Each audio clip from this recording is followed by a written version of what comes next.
So students, in our previous classes we have learnt about fractions and we have learnt about fraction as a whole. Now in this topic we are going to learn about fractions of a collection.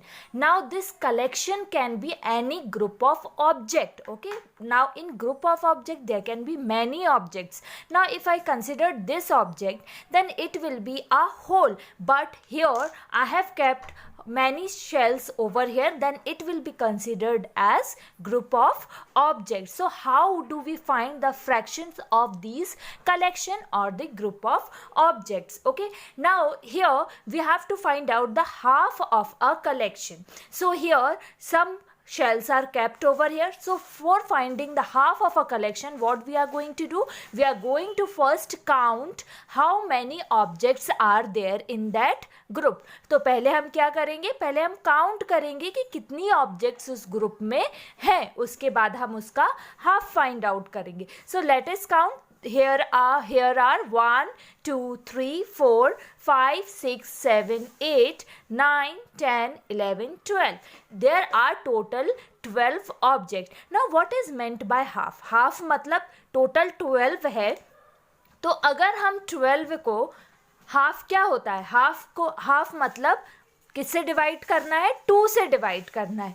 तो अगर हम 12 को 2 से divide कर देते हैं, है ना, हाफ मतलब आधा, तो 12 का आधा क्या होगा, you can verbally also tell it, but if you want to calculate then you can divide it by 2, because in half you can see over here that it will be divided by 2. So 2 6 12, मतलब half में अगर हम कोई भी collection ले रहे हैं तो उस कलेक्शन में जितनी भी ऑब्जेक्ट्स होंगी उनका जितना भी नंबर होगा उसका आधा नंबर हमें सर्कल करना है. So here we will count 1 2 3 4 5 6. Now this will be half of a collection. Now this fraction will be considered as 1/2 of a collection and this will be other half. आप देख रहे हो equal parts में divide किया जाता है. You can see that we have to divide the group of objects in equal parts. ऐसा नहीं है कि आपने इसमें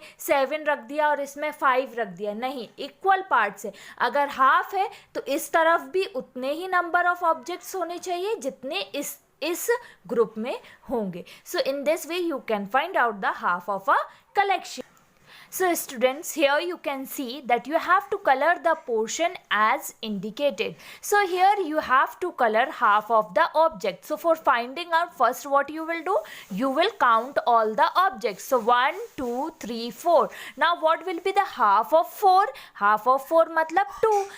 जैसे कि आप कुछ भी ले रहे हो, 2 यहाँ पे आपने कलर कर दिए तो उतने ही रिमेनिंग जो भी ऑब्जेक्ट्स है उतनी ही बचनी चाहिए. ऐसा नहीं कि यहाँ पे 3 बच रहा है और यहाँ पे आपने 2 कलर किया है. ऑब्जेक्ट्स इक्वली डिवाइड करना है. सबसे पहले आपको यहाँ पे 4 ऑब्जेक्ट्स हैं तो 4 में आप 2 करके निकाल सकते हैं. Let us see over here also count the objects, colour the half in each. So first you will count and then you will find out how many objects are there and you will color half of it. So here you can see 1 2 3 4 5 6 7 8 9 10 are there. Total 10 objects are there.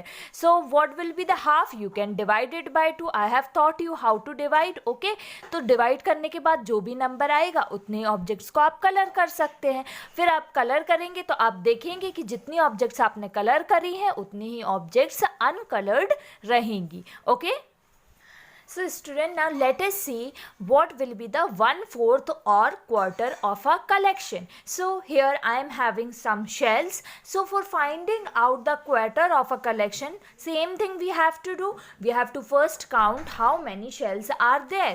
So let us count 1 2 3 4 5 6 7 8 9 10 11 12.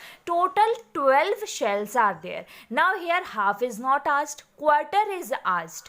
So for finding out quarter, what you can do, you can divide it by which number? 4. जो भी नीचे दिया गया है आप उससे उसे divide कर देंगे. ठीक है, तो 4 से अगर आप डिवाइड करेंगे, 4 का टेबल पढ़िए, 4 1 4, 4 2 8, 4 3 12। सबसे पहली पॉइंट होता है कि आपको उन्हें इक्वल पार्ट्स में अरेंज करना है। ओके, इक्वल पार्ट्स आपको देखने हैं। तो यहाँ पे क्या आया हमारा 3 आया। क्वेश्चन क्या था हमारा 3 था। तो हम 3 पार्ट्स में इन शेल्स को पहले अरेंज करेंगे। So let us arrange 3 shells मैंने ईच ग्रुप में लिए हैं और मैंने यहाँ पे इन शेल्स को अरेंज कर दिया है। Now as we have seen 1/4 of these shells will be how much? It will be 3. So what will be 1/4? 3. Okay, so we will circle the 3 shells over here. Okay, देखिए equal parts में हमने arrange किया है ना। 3 यहाँ पे जो हमारा 1/4 है वो भी, उसमें भी 3 शेल्स हैं, यहाँ पे भी 3 हैं, यहाँ पे भी 3 हैं और इस ग्रुप में भी 3 हैं। तो ये हमारा क्या हो जाएगा? फ्रैक्शन 1/4 हो जाएगा। ओके, तो आपको बस ये देखना है कि उस 1/4 में कितने शेल्स आएंगे या कितनी ऑब्जेक्ट्स वहाँ पर आएंगी, और उतना ही आपको सर्कल करना है या फिर आपको कलर करना है। So here one more thing you have to remember, that 1/4 of a collection means what? कि ये पूरे collection का सिर्फ 1/4 पार्ट है और ये इक्वल पार्ट है, 1/4 पार्ट है। ये हो जाएगा हमारा दूसरा पार्ट, दूसरा 1/4, ये भी 1/4 होगा और ये तीसरा 1/4 होगा। ओके, लेकिन 1/4 में कितने शेल्स आएंगे? यहाँ पे 3 शेल्स आएंगे। ठीक है। So as you can see, here you have to put a ring around 1/4 of the object in each collection. So first you can see that these objects are already arranged in group. Now in this question, let us see 1, 2, 3, 4.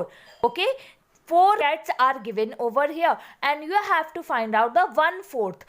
1/4 मतलब 4 का कितना हो जाएगा? 4 का कितना part हो जाएगा? आप 4 से डिवाइड करके भी देख सकते हैं। तो 4 1 जा 4, मतलब आपको कितनी कैट्स को सर्कल करना है? ओनली 1 कैट को आपको सर्कल करना है। ये 1/4, ये दूसरा 1/4, ये तीसरा, ये चौथा 1/4। जैसे कि आप होल थिंग में देखते हैं तो होल थिंग में भी क्वार्टर पार्ट 1/4 क्या होता है? जैसे आप सर्कल में देखिए तो इस पार्ट को हम 1/4 कहते हैं, मतलब 4 पार्ट्स में से एक पार्ट 1/4 कहलाता है। तो यहाँ पे भी 4 ग्रुप ऑफ ऑब्जेक्ट्स है, उनमें से एक ग्रुप ऑफ ऑब्जेक्ट्स 1/4 कहलाएगा। But in this collection they should be always arranged in equal groups. This you have to remember.